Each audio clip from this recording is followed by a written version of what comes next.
Hello అందరికీ నమస్కారం. అందరూ బాగున్నారని అనుకుంటున్నాను. ఫస్ట్‌లీ ఇక్కడికి వచ్చినందుకు మా మీడియా వాళ్ళందరికీ అండ్ నాన్ మీడియా ఫ్రెండ్స్‌కి కూడా అందరికీ thank you so much. I think అందరి గురించి ఇండివిజువల్‌గా మాట్లాడడానికి ఇది సందర్భం కాదు. ఫిల్మ్ గురించి చెప్పాలనుకుంటున్నా. ప్రతి ఆర్టిస్ట్‌కి వాళ్ళు చేసే ప్రతి ఫిల్మ్ వాళ్ళ కెరియర్‌లో చాలా స్పెషల్‌గానే ఉంటుంది.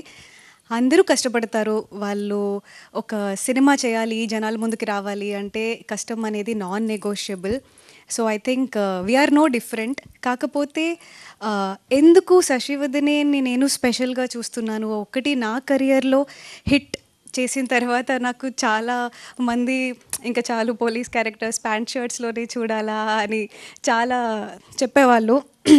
ఐ థింక్ అది బ్రేక్ చేయడానికి నాకు కరెక్ట్ ఆపర్చునిటీ శశివదనే. అది కాకుండా ఇక్కడున్న ప్రతి ఒక్కరికి, స్టేజ్ మీద నుంచున్న ప్రతి ఒక్కరికి ఒక్కొక్క బ్యాక్ స్టోరీ ఉంది. ప్రతి ఒక్కళ్ళు వాళ్ళ లైఫ్లో చాలా సాక్రిఫైస్ చేసి ఇక్కడి వరకు వచ్చారు. ఇక్కడున్న ఎవ్వరికీ బ్యాక్గ్రౌండ్ లేదు. Still they are standing here together as a whole and I think that itself is a very big success. అది మా టీం అందరికీ నేను చెప్పాలనుకుంటున్నాను. సో 10th October సినిమా వస్తుంది. ఏం చెప్పాలి చెప్పనా అంటే ఒకటి ఉంది.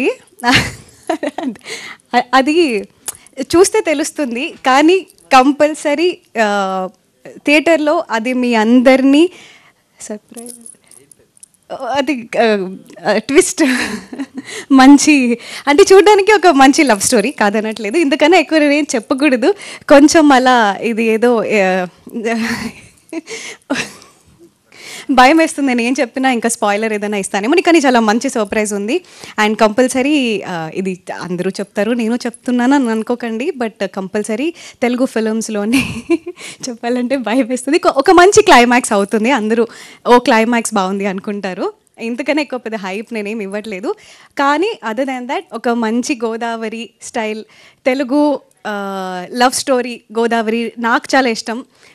యాక్సెంట్ కానీ ఏదైనా ప్రేమ అంటే గోదావరి, అది మా సినిమాలో ట్రాన్స్లేట్ అవుతుంది. మీరు 10th October చూడండి. సినిమా మంచి హిట్ అయ్యి సక్సెస్ మీట్ అయితే ఈరోజు నేను చెప్పిన సర్ప్రైజ్ గురించి ప్రూఫ్ ఆ రోజు నేను ఇస్తాను. అదర్ దాన్ దాట్ అందరి గురించి మనం తర్వాత మాట్లాడుకుందాం. Thank you so much. 10th October Sasivadane in the theatres. Thank you Komali గారు. చెప్పినట్టుగా చాలా అందంగా చెప్పారు అని చాలా క్యూట్గా మాట్లాడారు. ఒకటి ఉంది అనగానే పాట పాడతారేమో అనుకున్నాను. ఓ మీరు కూడా అనుకున్నారా? అనుకోలేదా? ఎనీవేస్ థ్యాంక్ యూ కోమలి గారు. Thank you so much. Next